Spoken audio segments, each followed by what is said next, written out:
anyone from Laos Space Committee? Thank you. From JAXA?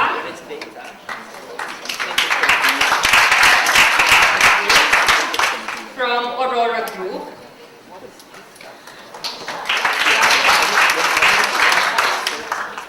From NPO Lagochin? And from Airbus? Okay, and then we have from NASA? And then OML Center?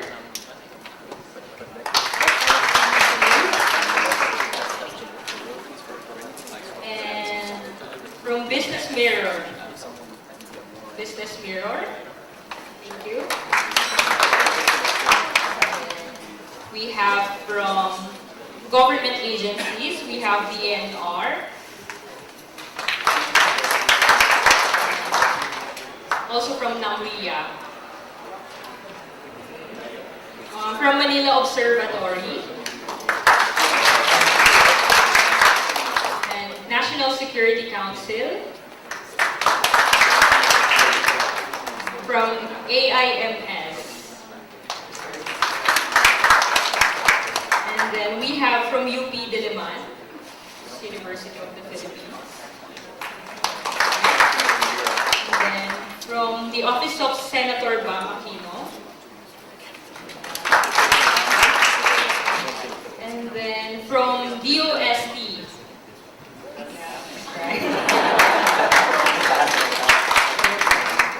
From Suri Satellite. From Hokkaido University. From GISDA. And National Space Development Program of the Philippines. Am I missing anyone else? Okay, so thank you. I hope I was able to recognize everyone. Okay, so I hope you all enjoyed the lunch and are all fired up for our next session. So it's quite a long session. Session 1 is about space technology, a new universe of opportunities. But this afternoon, we will have space technology launching the future. We have 9 excellent speakers joining us for this session. Without much further ado, I would like to call on our first speaker, Ms. Gemma Narisma.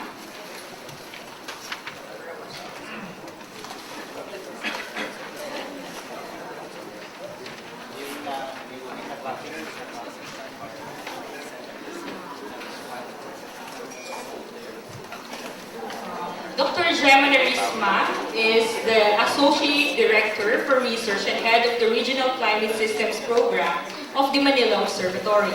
She also spearheads the Climate and Disaster Program of the Ateneo Institute of Sustainability. Her areas of expertise include climate change and variability analysis using regional climate modeling and observation data. Primarily, her research interest is on holistic climate system research that can provide crucial insights into potential impacts of climate change. Please welcome Dr. Gemma Narisma of Manila Observatory.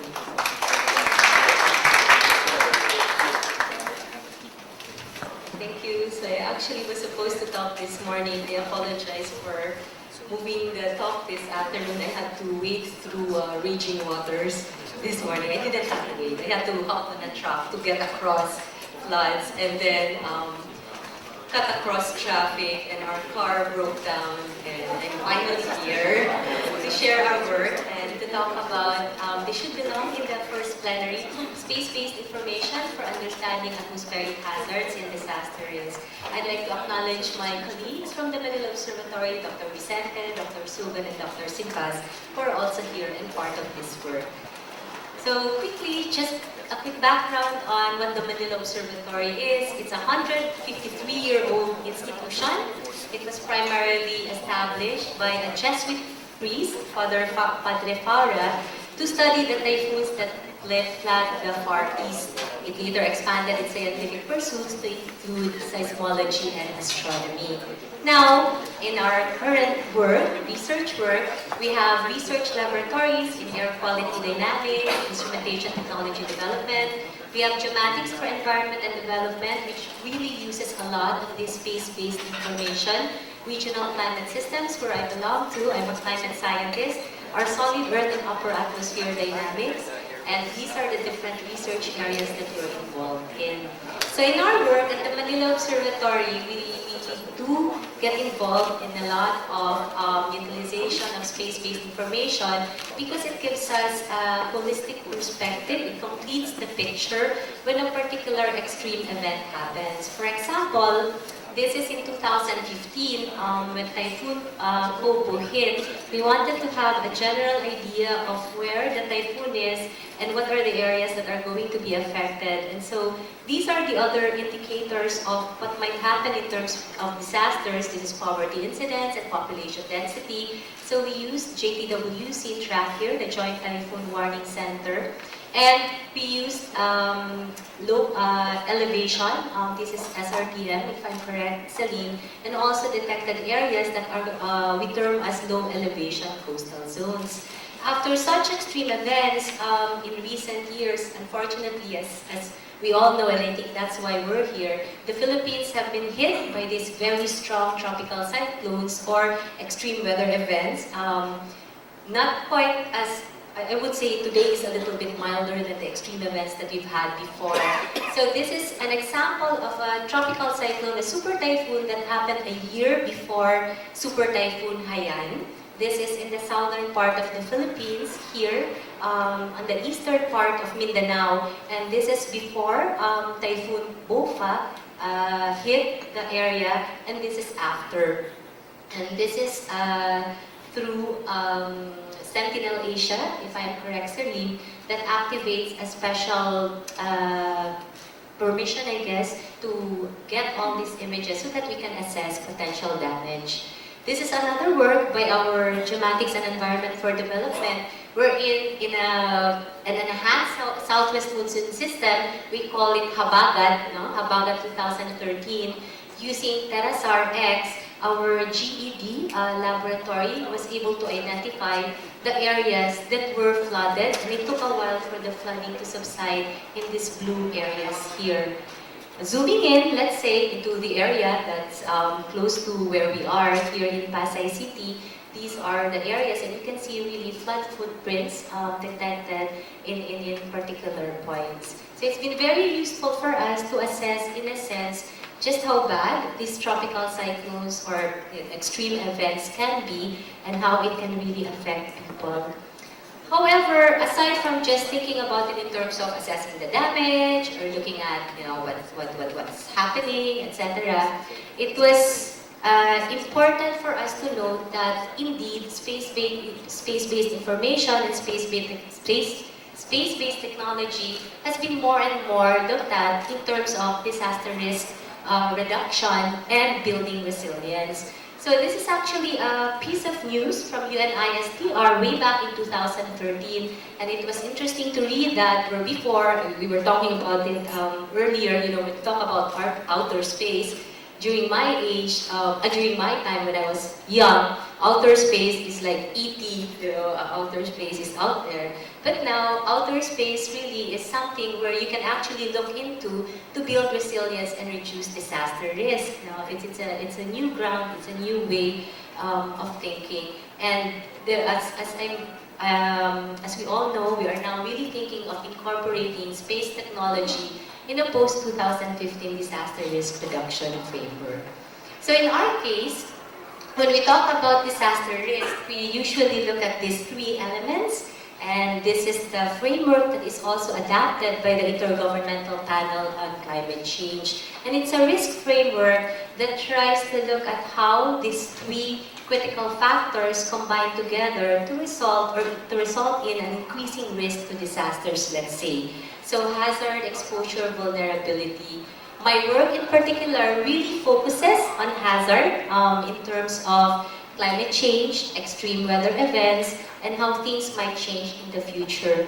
We look at also exposure and how this might feed into the hazard, and I will show you that later on. And we assess vulnerability by looking at locations wherein most of the vulnerable people might be located. So I'll just look at this at the start. Now looking at hazard, we use a lot of rainfall assessment from satellite-based rainfall estimates, and this is from TRIM. And now we have GPM. This is a tropical storm, Washi, which happened in 2012 or 2011, and it hit again Mindanao, and it brought a lot of rain. So it was a good indicator of what was coming, and after that, we just plotted and tried to visualize how it moved forward into Mindanao. And this is the rainfall. This is one of the badly hit areas.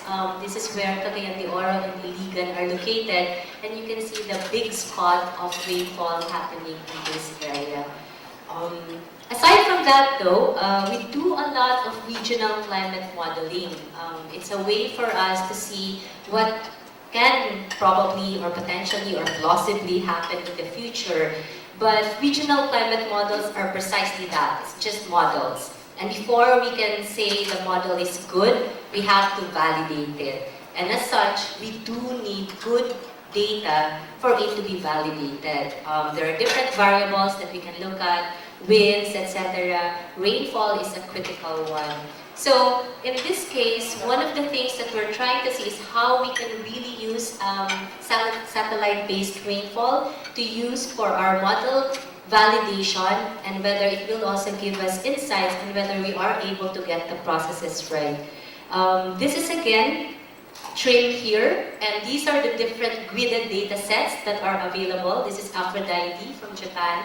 This is from the UK, the Climate Research Unit.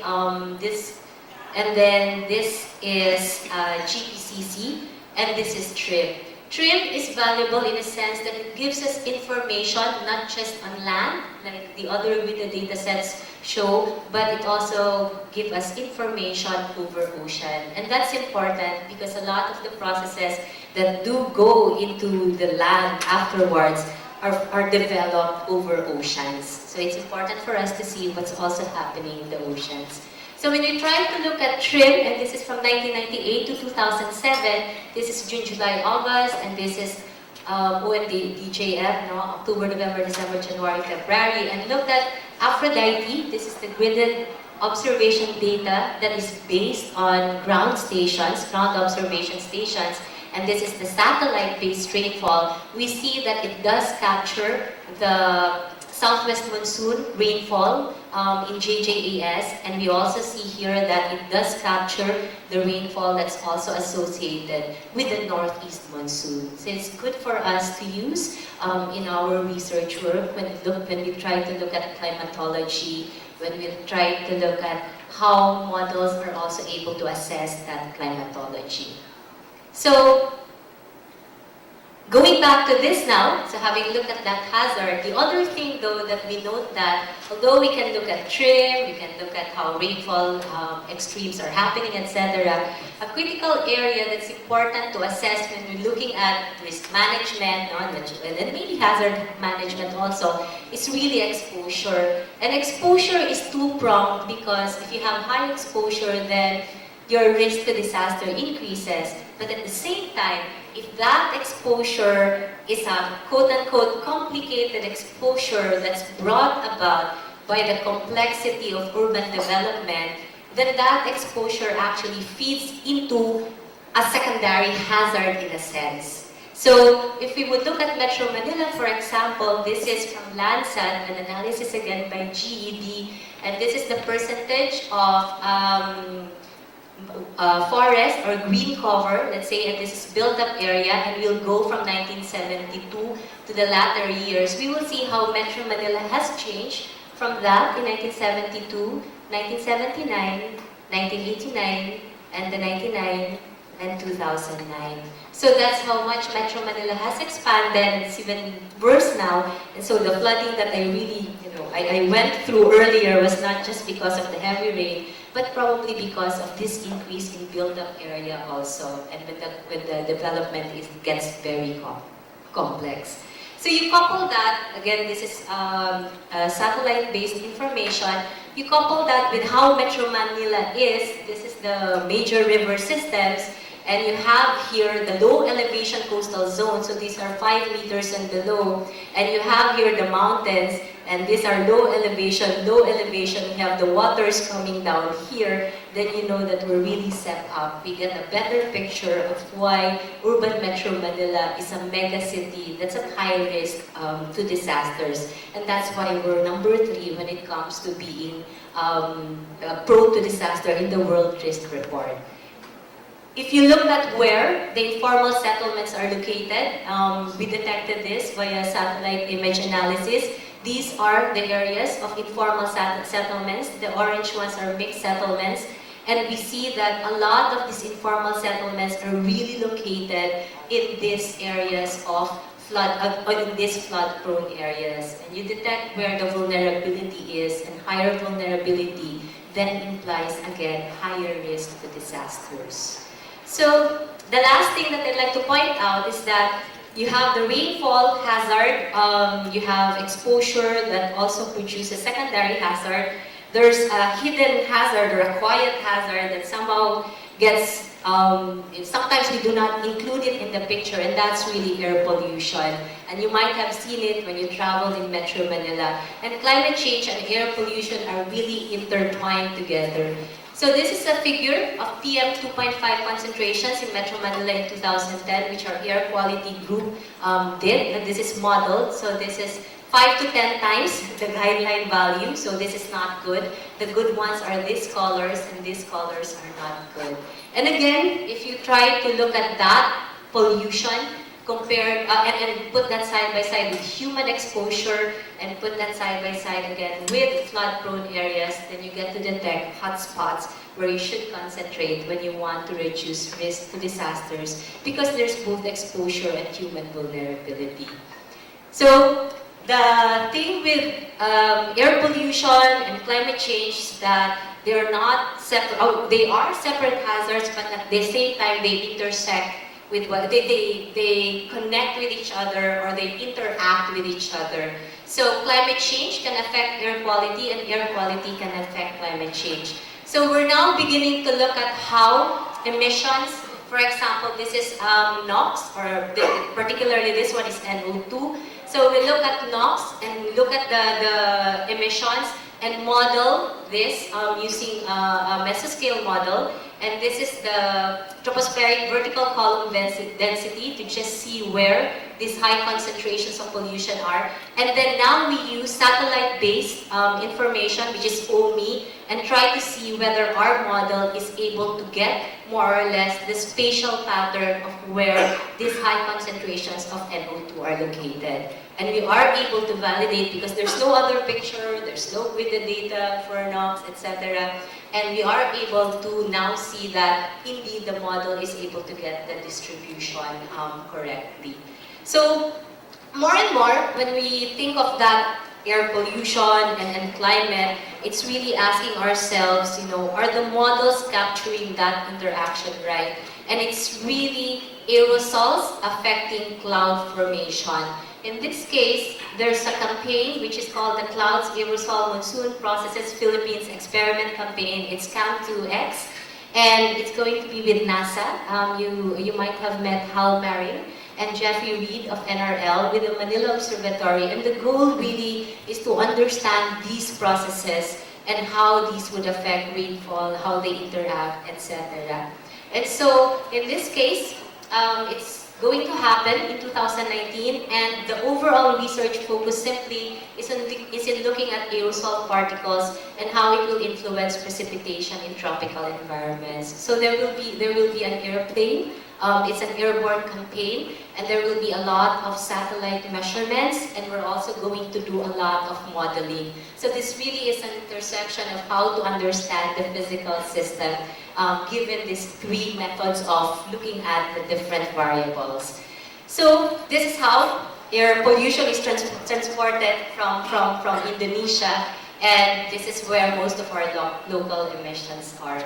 So in a sense, maybe these are all different pieces: air pollution, how urbanization happens, etc. You have your clouds, etc. But it's really part of our whole climate system. I think it's very important to sort of zoom out and how everything pieces together. And in zooming out, understanding also the opportunity for space-based information to somehow lead us to look at this and say, this is how we should attack it. So I'll just leave with this quote from Helena Molin Valdez with the UNISTR. And it's really, the question now is how do we link space-based technologies and the information they capture to the wider issue of disaster risk reduction and long-term sustainable development. Thank you. Thank you for that thorough and informative presentation, Dr. Narisma. Now let's move on to our next speaker, who is from Japan Aerospace Exploration Agency, or JAXA. Dr. Hiroshi Shirikawa earned his doctorate degree in development science from Hiroshima University. He is currently the manager for International Cooperation Promotion of International Relations and Research Department of the JAXA. He previously served the Japan International Cooperation Agency, or JICA, in various capacities, which made him earn various overseas professional experience. Also an esteemed educator, Mr. Shirikawa taught at the Tokyo Institute of Technology and Fukuyama Polytechnic College. He has the chance to serve the education sector of his country in the Ministry of Education, Science and Technology. Ladies and gentlemen, I present to you Dr. Hiroshi Shirikawa.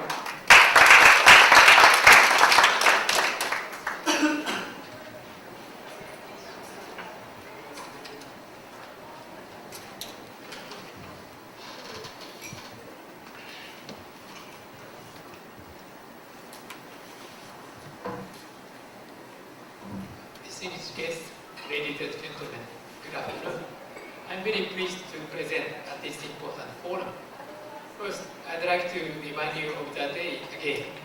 Actually, in the morning, several speakers already mentioned about today. Today, July 20th, is a important and memorial day in the history of space development. So, the first moon landing was done on July 20th, 1969. It was a challenge for space development and the dream of humankind at that time. Dreams and ambitions are key drivers to accomplish great achievement for society, especially in the field of technological research and development, not only for children, but even ordinary people too, often have dreams or feel excited when they hear news about space research and development. Space research and development has a great potential to change people's lives for better in their future. So today, I will talk about space research and development in line with the theme of this session. I'm from Japan Aerospace Exploration Agency, or JAXA. So I'd like to start by mentioning the research and development activities of Japan for reference.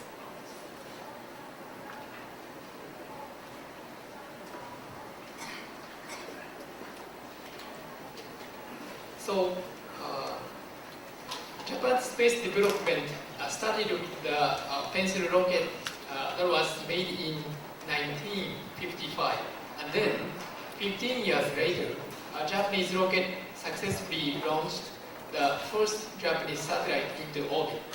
Since then, since this point, Japan has steadily advanced its space development. Regarding Japan's system for promotion of space development and utilization, we have a system similar to this diagram.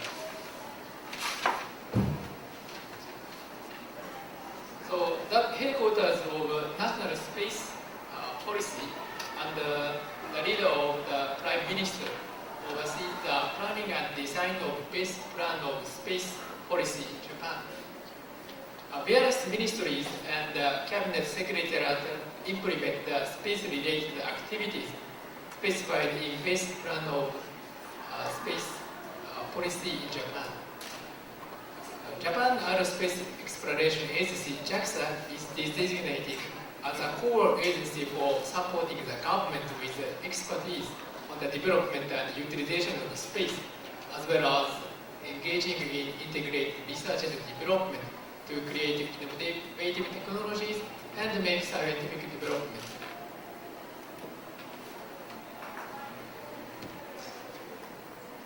So, current basic plan of space policy in Japan was revised in 2016, 2 years ago. It's a 10-year plan and has 3 objectives, namely ensuring space security, promoting use of space in civil area. The third one is strengthening industrial and science and technology basis. In order to specify and implement the basic plan, the implementation plan for the basic plan was also revised in 2017. JAXA has been implementing various projects too in line with these plans.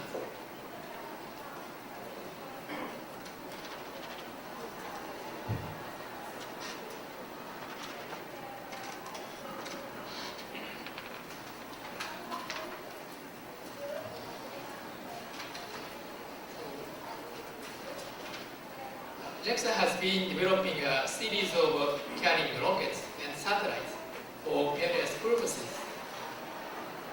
JAXA has also been developing support technologies in many fields, including rovers and even electrical probes.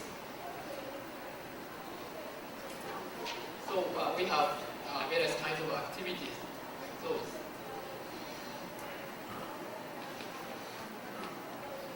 So JAXA has been developing a series of carrier rockets and satellites for various purposes. JAXA's satellite now in orbit was performing missions in wide range of areas. For example, they have been playing an important role in assessing and analyzing abnormal weather patterns. Also, for the purpose of planetary exploration, plans are underway to send probes to the moons and Mars. I'd like to introduce some of these projects to give you a concrete image. Look at the Earth observation satellite program. Our first Earth observation satellite was the most one.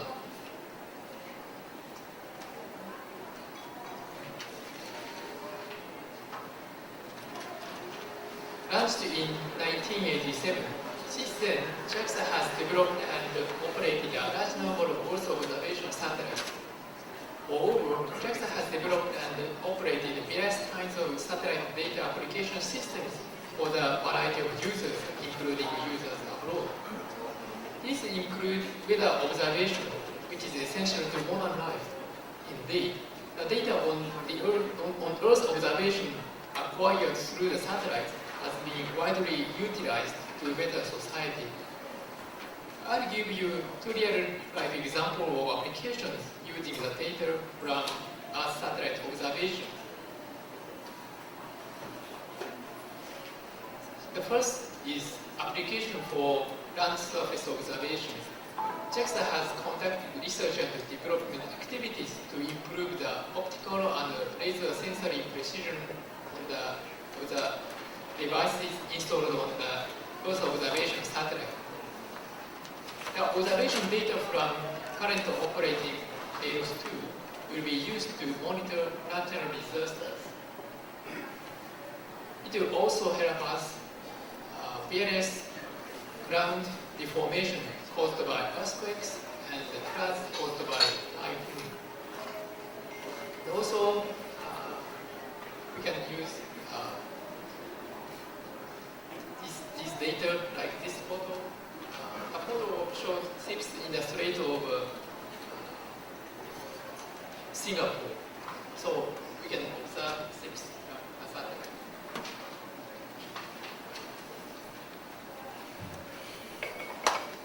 And the second application for precipitation observation. JAXA and NASA cooperated on a joint mission in 2014 and launched Global Precipitation Measurement, GPM, a core satellite that provides three-dimensional precipitation data, integrating the highly accuracy precipitation distribution data from GPM and the data from meteorological satellites such as Himawari. JAXA developed GS map to provide highly accurate and rainfall map of the area covered by the geostationary satellite Himawari. So this is very useful, especially for example, Asian Pacific nations there are many small countries, but they don't have their own radar to observe cloud or rainfall. So for them, it is very useful. GS map can provide data to those countries' people. So like that way, it is very useful for many people.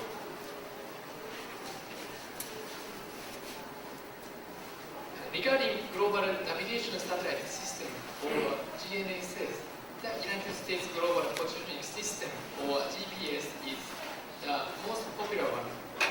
I'm sure there are quite a large number of users here in the Philippines, even though many don't care much about what system they are using now.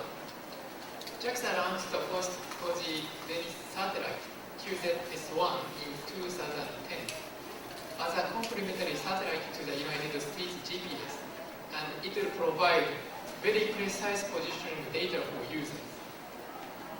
We now have 4 orbiting satellites following the subsequent launches of QZS-2, 3, and 4. We call those satellite systems Michibiki in Japanese, which means guidance or showing the way in English. We will begin Michibiki's services from this November. Michibiki will fly over Japan, Southeast Asian countries, and Australia in a quite unique orbit shape, like the numerical 8. Positioning accuracy on the centimeter level can be achieved for regions that are covered by Michibiki. We expect Michibiki will be utilized by many systems and provide excellent services to the public in the region. It can result in innovative changes for users, even in the field of primary industry like agriculture, as a result of super precise positioning data on the centimeter level.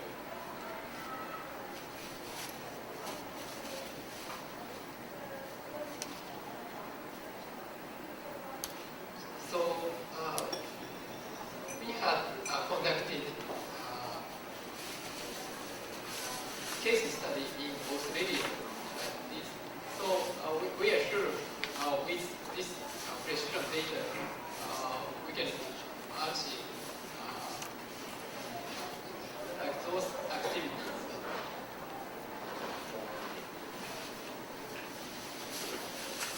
So in addition to government-led space development and utilization, space activities led by the private sector are keenly expected.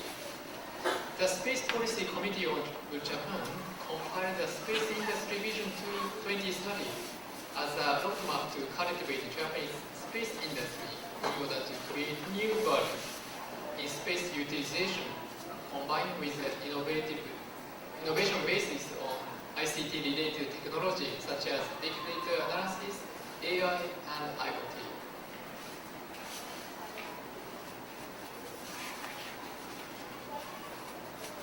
Similar to other countries, space-related venture companies are emerging in Japan.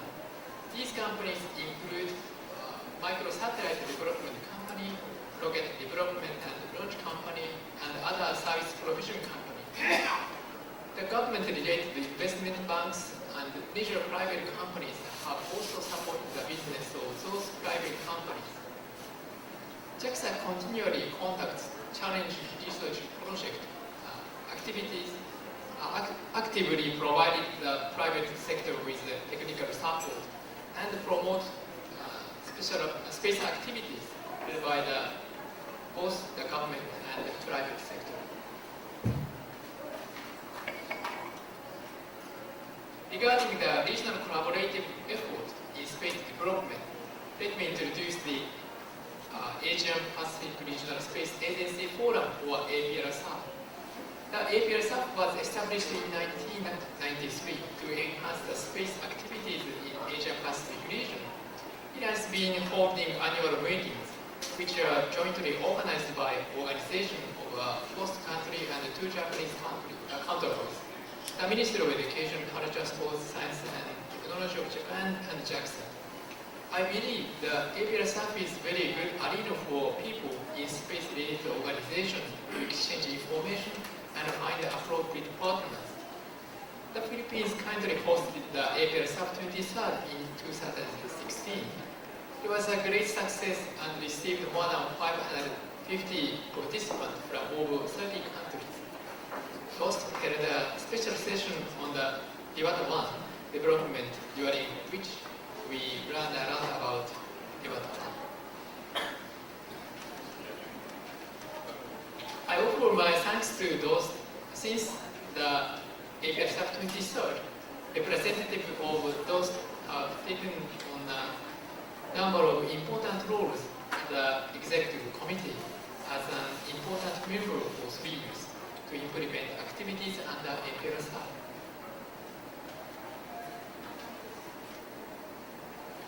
This is a scene about special session, and this is a deployment ceremony at JAXA Center.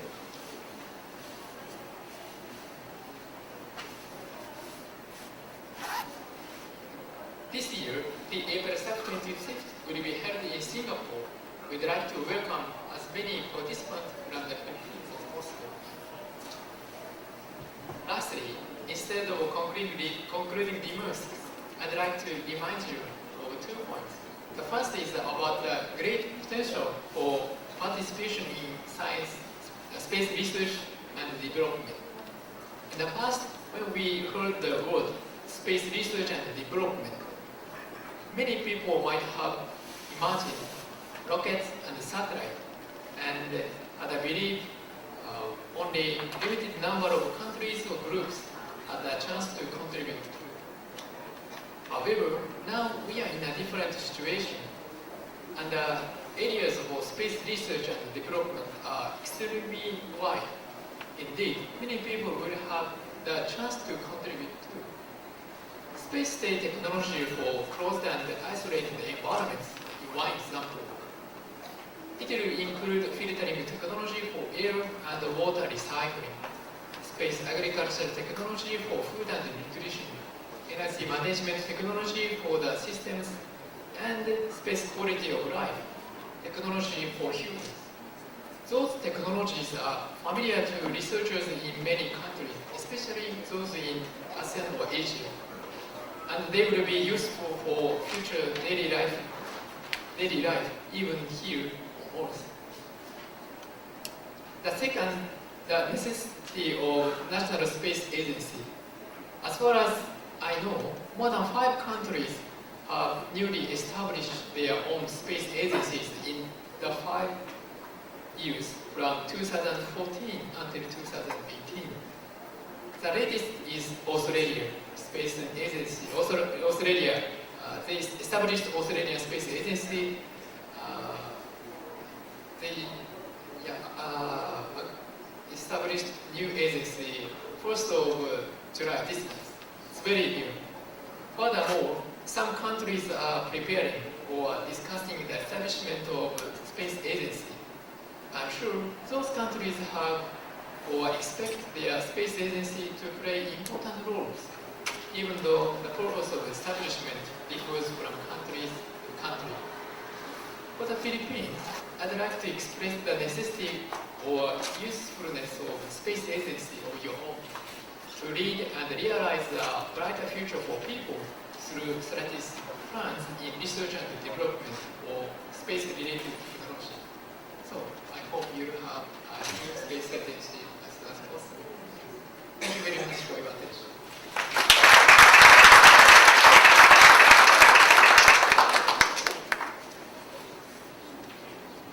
Thank you for that insightful presentation, Dr. Shinakawa. Okay, our next presenter is Dr. Joel Joseph Marciano. He is a professor at the Electrical and Electronics Engineering Institute of the University of the Philippines. Currently, he is the acting director of the Advanced Science and Technology Institute of the Department of Science and Technology. He is the program leader of the development of Philippine Scientific Earth Observation Microsatellite, or Philippine Microsat, beginning October 2014. His research interests include wireless communications and small satellite systems, engineering as applied to rural connectivity, emergency response communications, disaster risk reduction, and scientific Earth observation. It is my honor to present to you our very own Dr. Joel Joseph Marciano. Good afternoon. Sorry. Good afternoon. My talk will be a little different. It's still related to space technology. However, hopefully with this presentation, I'm bringing the perspective of the Philippines, in particular this Philippine Microsatellite program, to this audience and give some insights on what's in it for the Philippines in terms of exploring space technology and building and launching small satellites. It's value creation. It's about value creation from the development of these spacecraft. Next slide. Let me start in an unconventional way. We all know what computers are, but computers are changing. You see computer rooms like this, where you have rooms filled up with desktop computers. Click on that. Oh, I have that. Forgot. Now, we talk about the cloud, and the cloud is really this massive data servers located somewhere where we use fast links to communicate with these high-performance computers and servers. And so we have that. Computers are becoming smaller, becoming more embedded in the environment. Computers fit in the palm of our hands.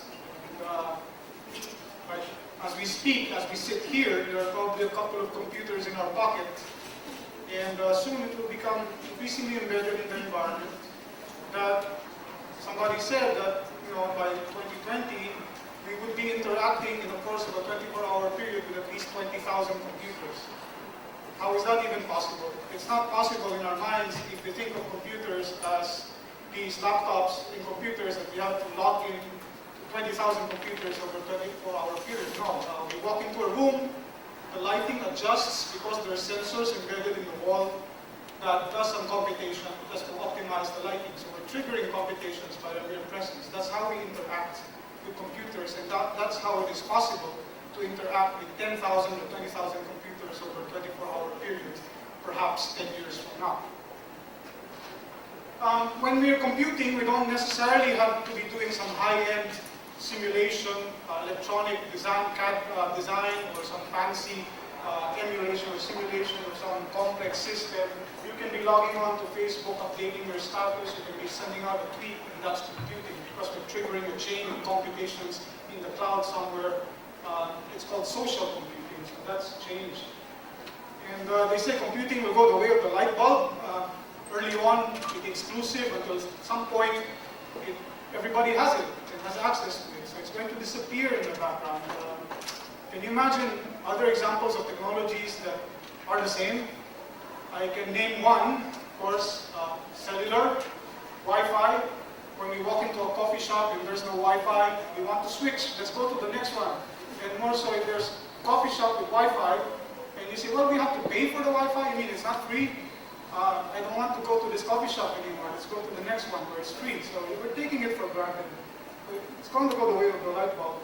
And we have moved from the era of mainframe computing, where the paradigm is one computer serving many people, to the personal computing era, where it's become affordable for every person, every home to have a computer, to the ubiquitous computing era, where you have one person having access to many computers. And I have to flash this as my really most favorite quote: the most profound technologies are those that disappear. They weave themselves into the fabric of everyday life until they're indistinguishable from it. That's Mark Weiser from Xerox Palo Alto, the so-called father of ubiquitous computing. So with that, let me ask the question, where else are computers vanishing into? Of course, we're in a space forum, so naturally the answer would be space.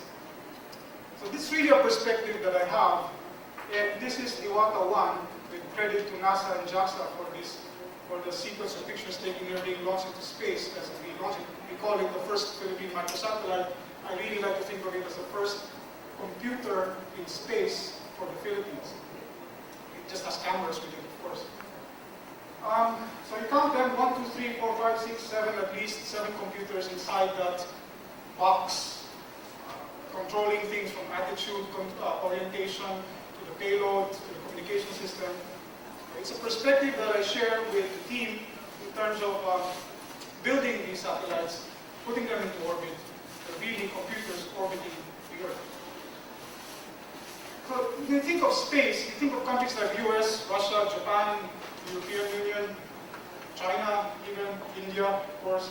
So when you think about the Philippines, going to small satellites and space technology, you ask the question, what could we be in it for? And in my mind, one answer is, of course, data.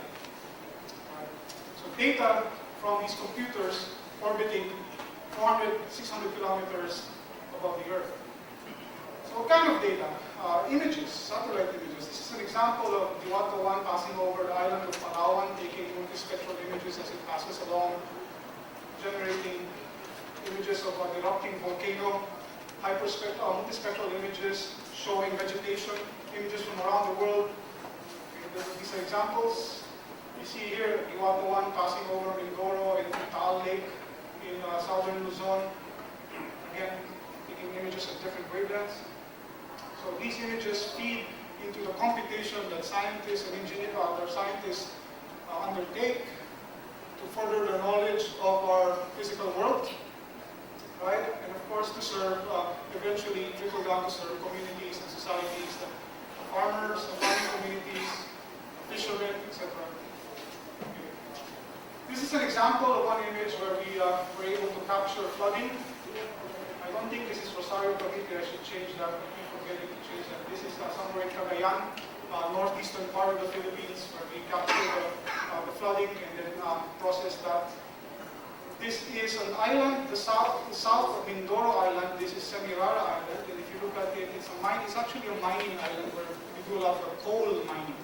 The northern part of that island shows where the coal mining is happening. That's the boundary of the island, but you see how the part of the ocean has been reclaimed somewhat, because when they dig out earth, they have to dump it somewhere else, and so they dump it into the ocean, and so the island has been kind of extended because of that coal mining activity. And you can distinguish that easily using satellite images, using vegetation indices processed by the team from these satellite images. So that's Semirara Island captured by a spaceborne multispectral imager on board DOST-1. Now, DOST-1 has captured almost 28,000 images. DOST-1 is the first computer in space. 28,000 images around the world, covering around 28%. This was last June. I was recently updated yesterday. We covered, I think, 34% already in the past couple of months additionally. With applications going ranging from assessment of damages from typhoons or other disasters, land cover classification for assessment of vegetation, land changes, and built-up areas of urbanization, water quality assessment, turbidity estimation, detection of crop diseases, and I think one of the next speakers, Professor Takahashi, will talk a little bit about detecting banana diseases using DOST-1, determination of fish pen density for agriculture assessment. And this figure shows the Philippines where the satellite has passed over and successfully obtained images. The orbit is a challenge because it follows an ISS orbit, and so it's a bit irregular, and the revisit time poses a challenge for us, but we're being opportunistic. This is a table showing the number of acquisition missions, captured images, downloaded from the satellite, processed, and then distributed. Distributed means it's on our website, and people who can create an account can log in and access those images. Okay. That's our website, HL Microsat. You can have, there's an image browser, downloader, you can click on the map and then see what image we have over that area. Okay. And you can make image requests. Right? So you can request for acquisition over a certain area, or try our best to accommodate it, and we'll plan it depending on the orbit. Okay. And some institutions have logged in and downloaded some of the images. So this is a list of those from academic institutions to government agencies and non-government organizations in the Philippines. So that's the Microsoft universe. Okay.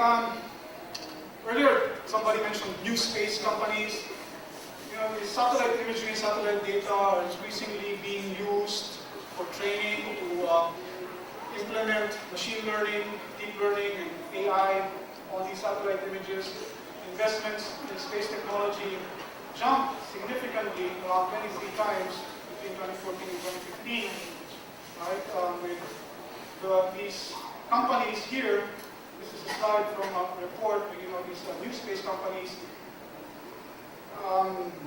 doing very clever in terms of using machine learning on satellite images, from predicting profits of retailers by counting the number of cars in parking lots using satellite images, predicting the yield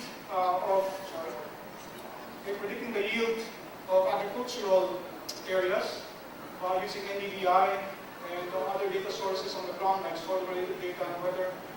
Oil inventory estimation of economic activity. They say night lights, for example, captured by a satellite is a proxy for household expenditure.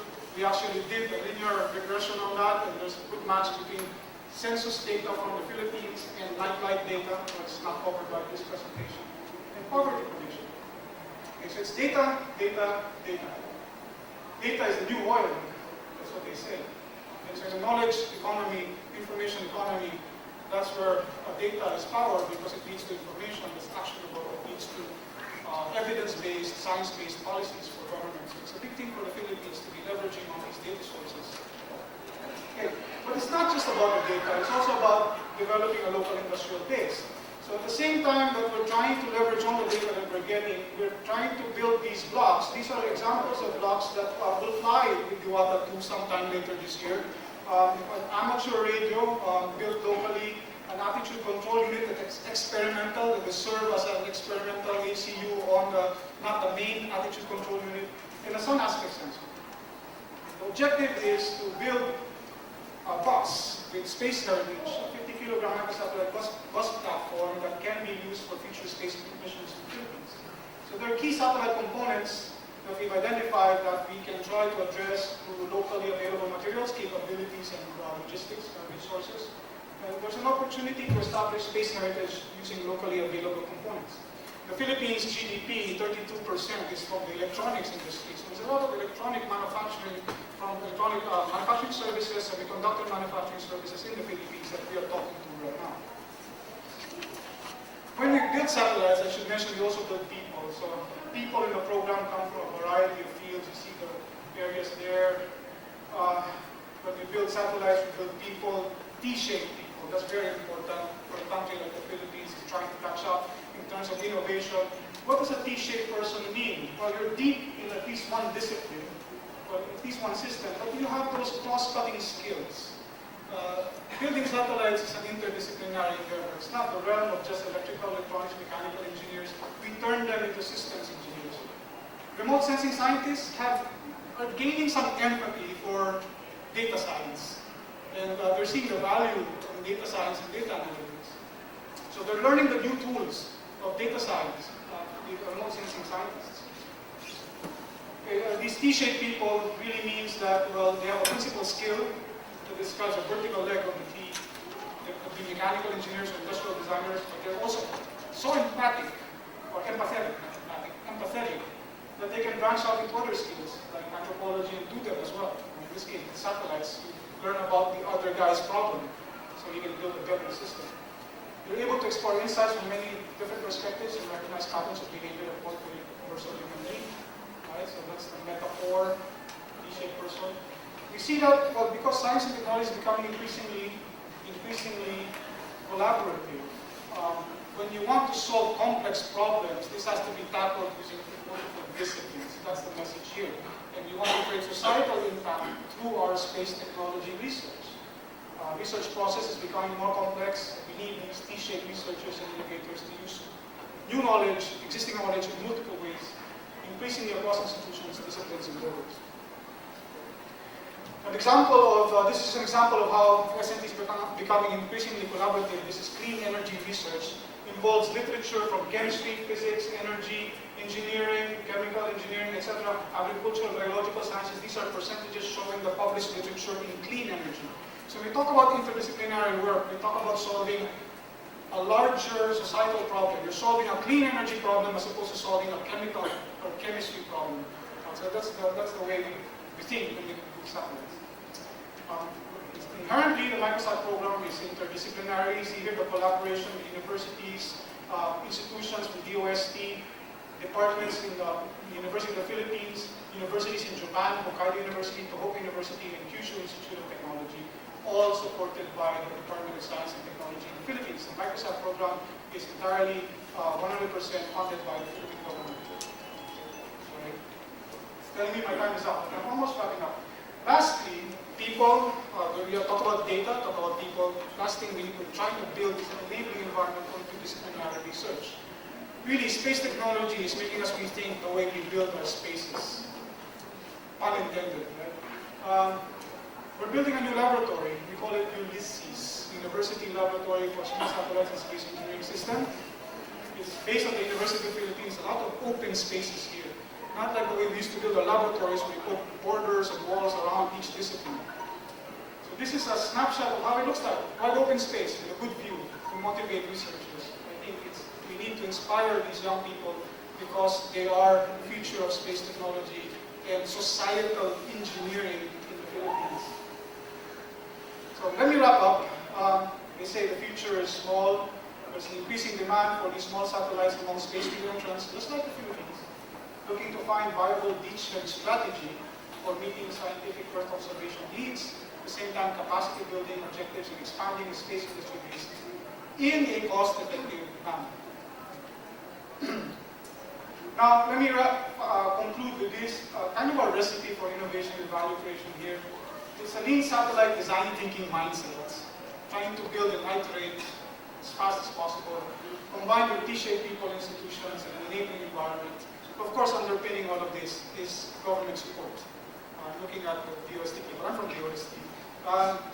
We have to have the stamina for space. We started it, we have no choice but to sustain it because we started it. So it underpins all that. Needless to say, I don't have to mention that we're happy because DOST is really supporting space technology for those reasons. People, data, and enabling environment for interdisciplinary collaboration. So with that, I want to thank you for your attention. Thank you for your presentation, Dr. Joel Marciano.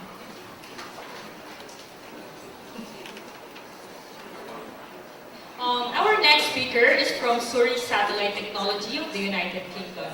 Mr. Alex Da Silva Curiel is a general expert on small satellite mission capabilities, market, and applications. He holds a master's degree in satellite engineering from the University of Surrey and is a member of the International Academy of Astronautics. He is co-chair for the International Astronautical Congress, the Small Satellite Symposium, and is a member of several conference technical committees. Alex has been employed by STII Satellite Technology since 1989, working on over 50 satellite missions. Alex currently leads a team in international business development and has previously held positions in communication systems engineering, head of research and development, and as a group of technical director. Ladies and gentlemen, let me present to you Mr. Alex Curiel.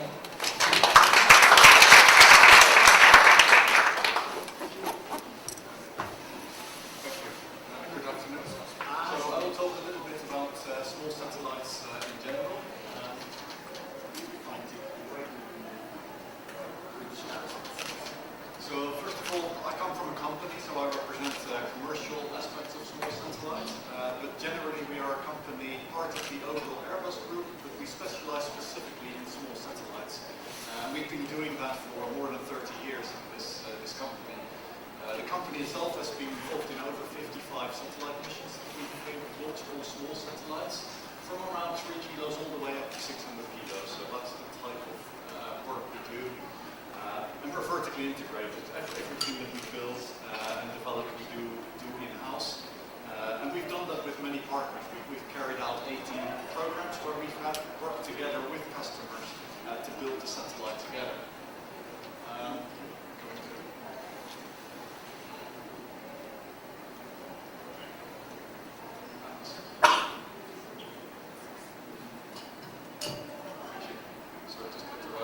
So, what do I mean by small satellites? I'm not going to go through here in detail, but anything that is smaller than 500 kilos. And generally, there's more to it than that. But generally, once you're limited in mass and in size, there are certain ways you need to work with small satellites.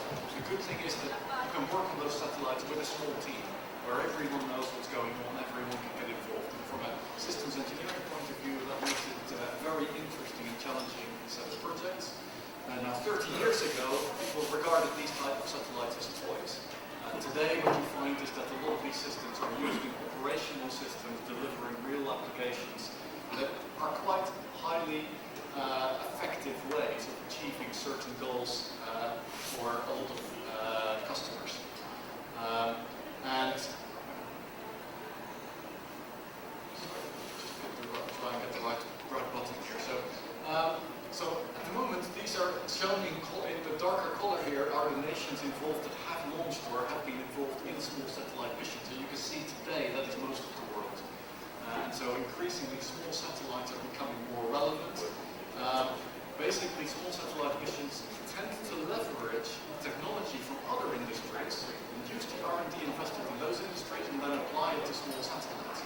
It's very cost effective. So you use the technologies that are used in other industries like in mobile phones or in medical electronics or in industrial electronics, and you apply that directly, that becomes very cost effective.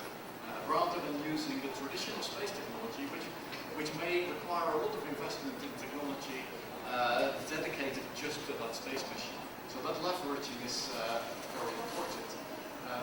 That also means that the cost of entry is reduced, which makes small satellites accessible to a larger community. Also, as you probably know, the older generation here, is that electronics didn't used to be that reliable, but increasingly it is very, very reliable. You can buy electronics and it lasts for years now, and that is because the electronic components have become more reliable over time as well. And so using that in space technology in a smart way allows you to build very reliable low-cost systems. And small satellites have also become quite popular tools for operational systems, and I'll explain why in the next few slides. We just look, I don't want to talk about the details here, but if we just look at the number of small satellites launched, which is over the years, you see in the last few years there's been almost sort of an explosion in the number of small satellites launched. Literally, there are a few hundred small satellites launched per year now. And it's an indication of the popularity of small satellites. Whereas on the bottom graph there it shows the traditional 500 kilo and up satellites. It's roughly the same numbers. And it shows that increasingly small satellites have a wider audience and a wider reach. They're even now accessible to academic institutions to get involved in space, to try out and develop technologies. So why is that? Well, as I say, technology has matured. Costs have come down, become more reliable. The other thing is there is now cloud storage and cloud processing. So if I want to run a satellite company, provide an operational service, for instance in Earth observation, I don't actually have to buy servers, I don't have to buy even ground stations or processing equipment. I can actually leverage what is out there in the cloud. And that allows for a lot of startup companies to start getting involved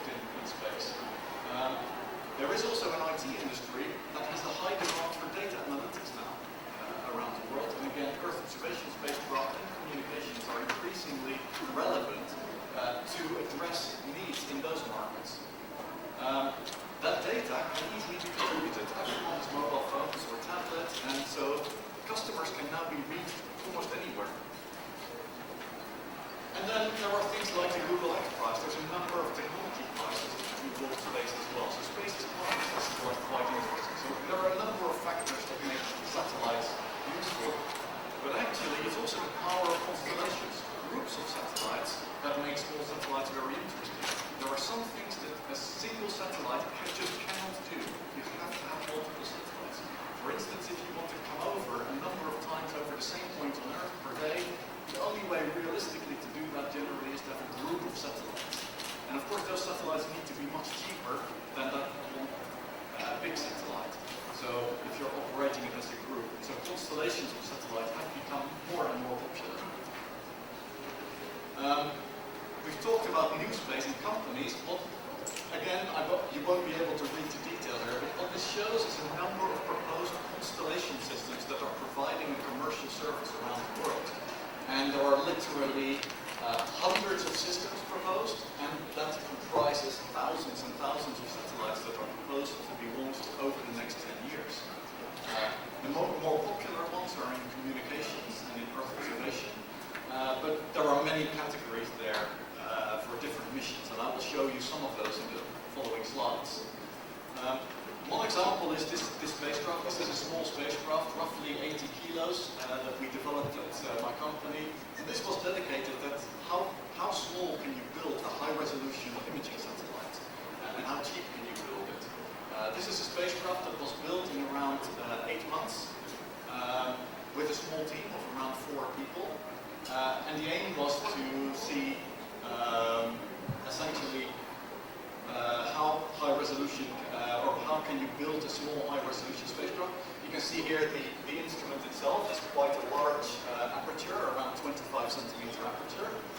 And I have some results. This actually has a video camera on the back of it. This shows from space video of an airfield. In the top you can make out, in the top row here, you can make out some traffic as well. If you go to the SSTL website, you will find the videos. It's a lot better quality if you actually go and look on the computer, but it shows what can be achieved. And I have another example here of a city. You can see sort of traffic moving, etc. So this type of data is very useful for data analytics if you want to look at data patterns and how traffic moves.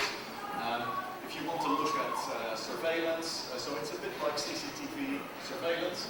And of course, this is from one satellite, and this one satellite still takes 5 days to come back to the same place, like most single satellite missions. So really the only way that these type of applications are useful if you can now reproduce the spacecraft and make quite a lot of them, so that several times per day you can come back to the same area. So it's an example of what can be done. I've got some examples here of how you would do that. In some cases you need small numbers of satellites, 10 to 20. And you can start building systems that can become more and more complex, where you can come back every 10 minutes to a place on Earth. But of course you need many, many satellites. But these type of systems are becoming possible by mass producing satellites at quite a low cost. And for instance, our parent company Airbus is building a system called OneWeb, which is a communication system which comprises 600 or more satellites. And so these type of production runs are becoming possible in small satellites at quite a cost-effective way. And you can extend this to the idea, this is an example of where you are with a system that is going up to 500 satellites to produce imagery, video imagery every few minutes. Now, these numbers seem a lot, but actually there are many, many systems now in production that will achieve this type of capability. And so, from our point of view, what we're seeing is that small satellites allow you to build applications that you thought were really not possible to achieve, but actually it allows you to build this. Now, the other last topic I wanted to talk about is radar. So optical imagery is very nice, but just like the United Kingdom where I come from, there is 90% cloud during the year, and it's very similar here. And so you can't do optical observation all the time. And one of the things that is a big challenge is actually radar imaging. So one of the things that we're looking at is, can you build a radar satellite smaller and cheaper So that again, you can have a group of radar satellites to do the same as the optical imagers, where you can come back many, many times. This is a 400 kilo radar satellite that is currently waiting launch in our clean rooms. It is launching in the next few months. It's designed for S-band radar, which is 3 gigahertz low frequency radar, so you can see through rain and heavy precipitation. And actually it's built by Airbus in the UK, ourselves as the satellite prime, and the UK government is contributing towards this mission as well. And this satellite is designed for maritime surveillance, so although it can do standard radar imaging, it's actually equipped with automatic identification of ships to do ship tracking, and so you can combine ship-based radio information together with radar data. And that allows you to do ship surveillance, which is very useful for port cities and for coast guards, etc. And increasingly important for international trade as well, to see where are ships and for port planning, for instance.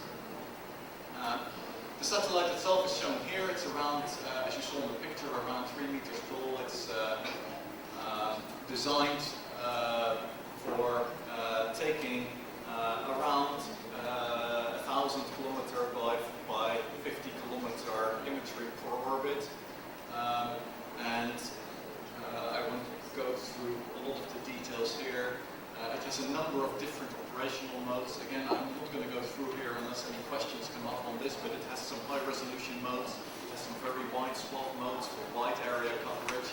It's very efficient to be used not just for maritime, but also, for instance, for forestry. You can actually monitor forestry within some of these modes quite efficiently as well. And then this is just a continuation of some of the modes that I'm not going to go through in detail. The advantage of combining the automatic identification of ships with radar information means that you can start identifying ships, for instance, also that do not use their radio properly. It could be because their radio is broken or because there is illegal activity. And that allows you to use your ground assets very efficiently. So for instance, if you're a coast guard, it allows you to use your patrol aircraft just to the locations where you believe there is a ship that is not properly using the radio, rather than just doing standard survey. It makes it much more fuel efficient and much more time efficient as well, ultimately making savings for a service like that. We're also going to, 15% of this data is going to be made available to the UK government to develop applications using this radar satellite that will be made available. And we have other partners who will be using the satellite in their particular region as well. One of them has publicly made an announcement, which is the Australian government that will be using this for researching radar applications for their nation. And then one thing that we will be doing as well is to try and demonstrate interferometry from this radar satellite. So interferometry allows you to measure very accurately things like ground deformation. And that has a range of applications in areas with a lot of seismic activity, or areas that, for instance, mines, oil and gas industry use this type of information to look at how to manage the land that they are using. And that's pretty much what I wanted to say. This is what really the conclusion is here, is that small satellites increasingly allow you to do things that are very, very interesting, that allow you to create targeted solutions for your specific requirements. So you no longer have to rely necessarily on these large multi-scale missions that achieve many objectives at the same time.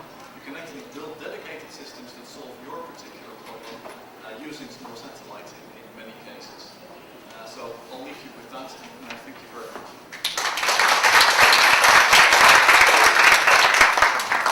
Thank you for that wonderful presentation, Dr. Curiel. Our next speaker is Dr. Rogel Maricese. He's a University Research Fellow at Fiat University and was the program leader of the National Space Development Program of the Philippines. As the National Space Development Program head, he was tasked to lay the groundwork and foundations necessary for the country's long-term space program. He is the main advocate and prime mover in pushing for the legislation of the Philippine Space Development and Utilization Policy and creation of the Philippine Space Agency. He finished his undergraduate degree in Applied Physics from the University of the Philippines, Masters in Physics also from UP, and Doctor of Philosophy from University of Tsukuba, Japan. He also serves as the focal person of the Philippine Space Science Education Program of the Science Education Institute of the DOST and the outgoing president of Regulus Space Tech, a pioneering space R&D company in the Philippines. Ladies and gentlemen, let us all welcome Dr. Cesar.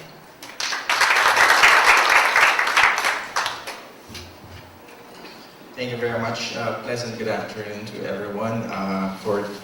First of all, I would like to thank ASEC Lea for this opportunity to give a talk here in front. And today I'm going to talk a little bit more technology and also the other side of technology, which is on the policy side. As you have seen in the previous presentations, the Philippines has been ramping up its capability in terms of space, technology, and applications. But there is also one other aspect that we're focusing on, which I think makes the Philippines a unique country among other emerging space nations, because I think we're the only country that started a space program, not just focusing on the technology side, but also focusing on the policy side, okay, or the policy legislation.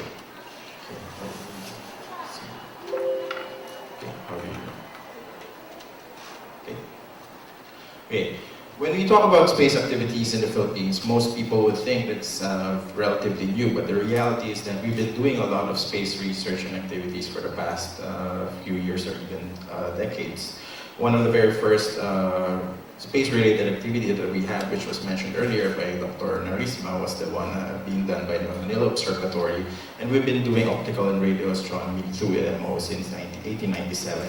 Also in the 1970s, we have a rocket development program, which is a military project, which we call Project Santa Barbara, and we developed liquid-fueled rockets and tested it and flown it in the coast of Bataan. We've been a member of UN COPOS since 1977, and we are signatory to a lot of treaties. We have we are signatories to the Outer Space Treaty and the Rescue Agreement and Reliability Convention. However, we ratified only the Moon Treaty. Okay. Now, since 2013, there's been a lot of support coming from the US, especially coming from the DOST in terms of the creation of the Philippine Space Agency. And I think, in retrospect, this was triggered by two major events. One of which was Typhoon Haiyan, wherein a lot of the ground infrastructure was devastated, and it showed the importance of space technology, especially in terms of disaster assessment and relief operations. So in 2013, the DOST funded the baseline research for space activities and infrastructure. So this was the very first major study. And we have Dr. Vicente here, who was the project leader for that. And it surveyed the infrastructure of the human assets on what we have here in the country in terms of space technology, even the personnel or the scientists that we have here. One of the recommendations coming from this study was it is important for the Philippines to create a policy and also an agency that would handle all space-related activities, and that was where the PSHERD funded the crafting of the National Space Development and Utilization Policy, which was based on analysis of various foreign space programs and policies, as well as a multi-sectoral stakeholder consultation on the proposed policy.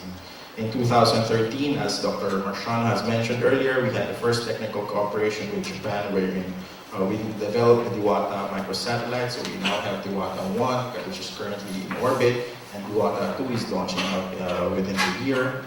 And as a continuation to that, we have also the National Space Development Program, where we had the cost-benefit analysis and also what would be the future roadmaps for the Philippines. And finally, in 2016, we've been pushing for the creation of the Philippine Space Agency. Now, as mentioned earlier, the Philippines was considered one of the emerging space nations. In 2016 was part of our banner year. We have three major activities here. We launched the Diwata microsatellite.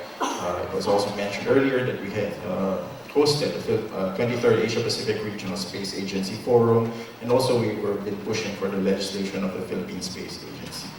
If you look at the policy of the Philippines in terms of space, we identified 6 key development areas, and we have national security and development, hazard management and climate studies, space research and development, space industry capacity building, space education awareness, and international cooperation. So you can notice here that space research and development is very crucial in terms of sustaining the capability or developing new capabilities in the country, not just in the aspect of technology, but also in the application of space or satellite systems, whether it's in communications, in Earth observation, or even in navigation.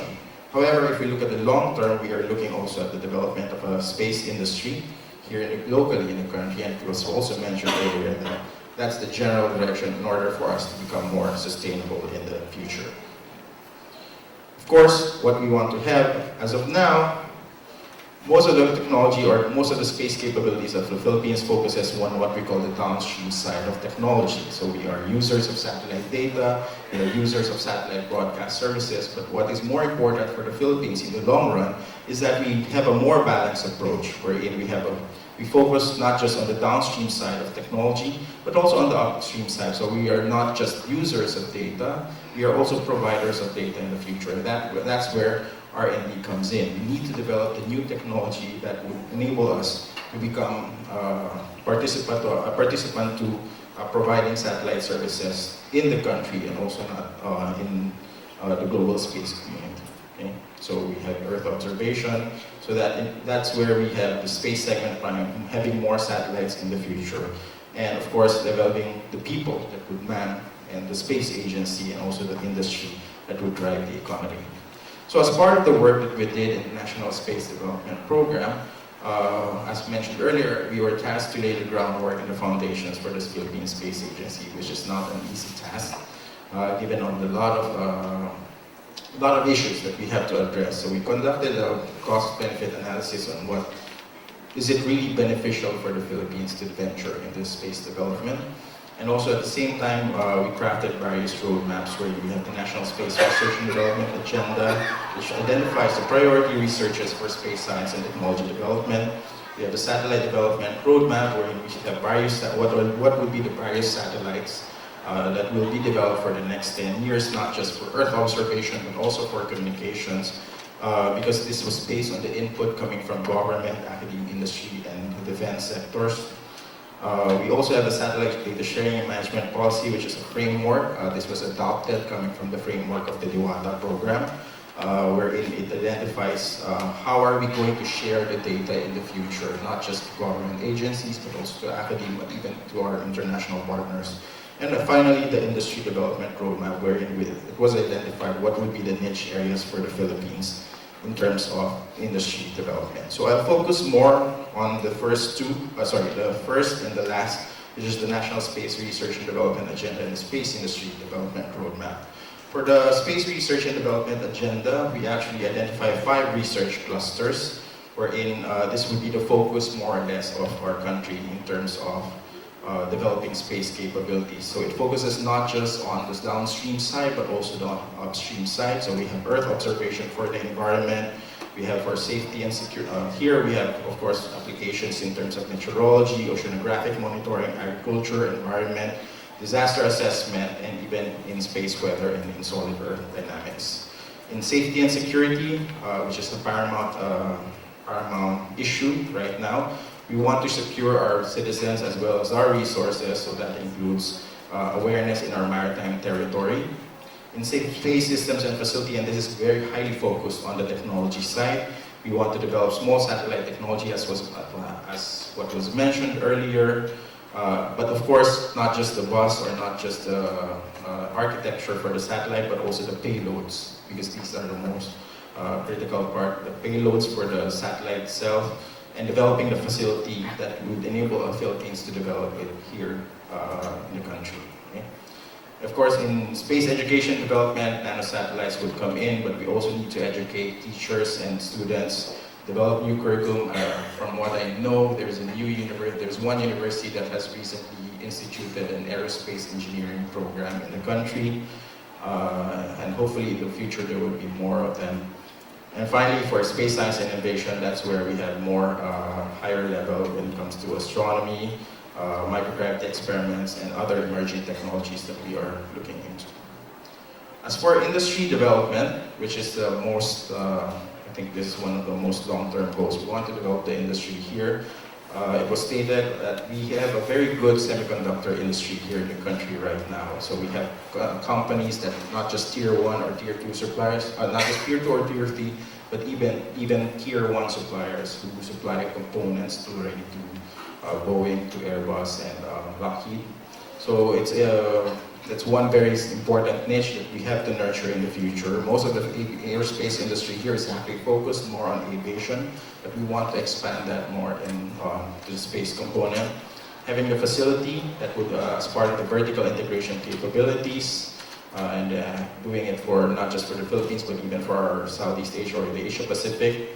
Of course, when we have the satellites now, we are looking towards the use of the satellites and even the ground station. So using the data for applications that would be beneficial for the country, especially in terms of maritime security, in terms of agriculture, environmental resource monitoring, and even in broadcast services and navigation. And finally, the most long-term and is most ambitious and it's really long-term is having the launch site here in the Philippines, which is more or less in the same latitude as the launch site in South America and the launch site in India.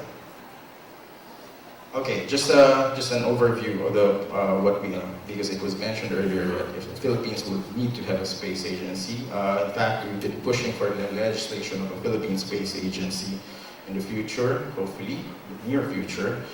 So we had since 2016 4 bills filed in Congress which pushes for the establishing the Philippine Space Development and Utilization Policy in the Philippine Space Agency and defining the purposes, or we call it the Philippine Space Act of 2016.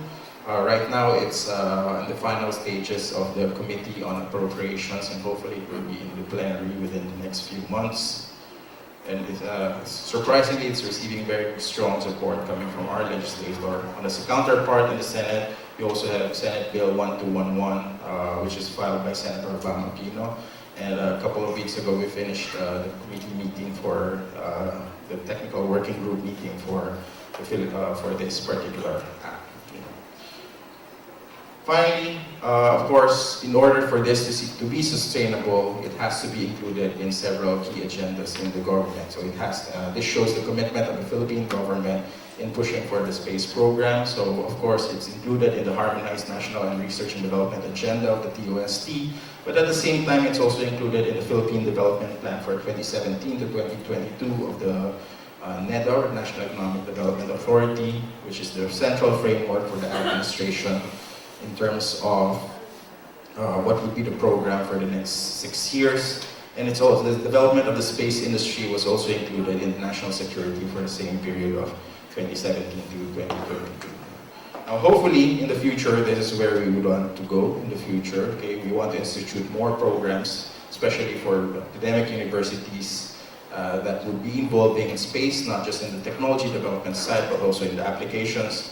We want to invite more resource person experts coming from other countries and also send our students outside for education. We are looking forward to the launch of the WADA 2 and also Maya 1, which is going to happen next month.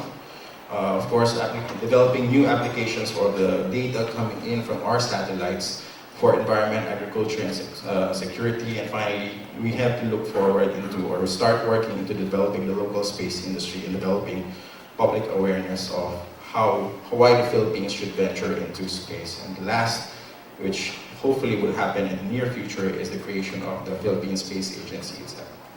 With that, I would end my presentation. Thank you very much.